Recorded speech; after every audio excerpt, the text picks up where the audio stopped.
Hi, everyone. This is Miss Elias, and for Centers today, we are going to read a book called Never Let a Unicorn Scribble. And then I'm going to show you a fun activity to do with any lovey or stuffy you would like to do it with, your choice. So if you have a favorite lovey or stuffy you would like to use, you can go ahead, pause the video, and get it now. So you're ready for our activity, and you and your lovey or stuffy can listen to the story together. Never Let a Unicorn Scribble, written and illustrated by Diane Alber. So Diane Alber is both the author and the illustrator.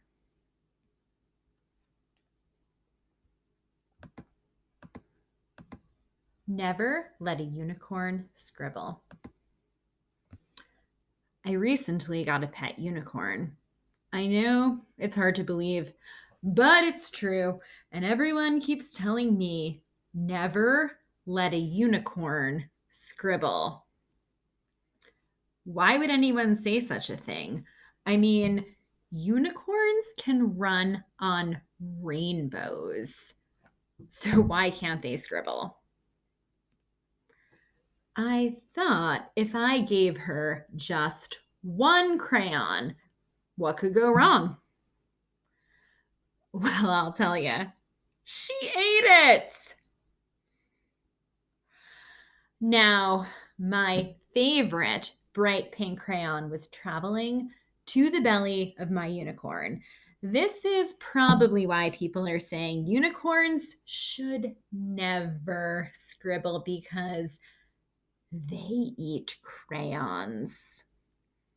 Then it occurred to me, maybe unicorns don't know how to use crayons. So I gathered all my crayons and started to scribble. I made a blue scribble, a pink scribble, a yellow scribble, and even a crazy scribble. Now that she could see how crayons worked, I thought I would give her another chance to scribble. I took out a teal crayon and placed it right in front of her. Oh, I wonder what she's going to do. And she ate half of it. Listen to me, unicorn. We do not eat crayons. We draw with them. But then I realized that maybe a unicorn couldn't hold a crayon like I could. Maybe that was why she was eating them. I had an idea. Maybe if I tied a few crayons to her horn, that would help her scribble. Within seconds, glitter scribbles started shooting out like water from a fire hose. Sparkling rainbow scribbles were everywhere. They were on the floor, on the ceiling, on the walls. They were even on my lamp. I've been begging my mom to redecorate my room for a while now, but I don't think this is what she had in mind. Then I heard a noise down the hall. This was it. I was going to be in so much trouble. I popped out of my room and blocked the door. Before my mom could say anything, I started to explain the mess she was about to see. Well, it all started when I heard to never let a unicorn scribble, but I had to find out why. So I gave my unicorn a crayon and then she ate it. And then I tried to teach her to scribble, but then she ate another crayon. So I tied the unicorn's the crayons to her horn, and boy, was that horn magical. The scribbles started shooting out like a water fountain, and they were so sparkly, and it made such a mess, and I'm sorry. My mom peeked around the corner and smiled. You didn't make a mess. You made a glowing masterpiece. When I turned around, all the scribbles were right on my easel.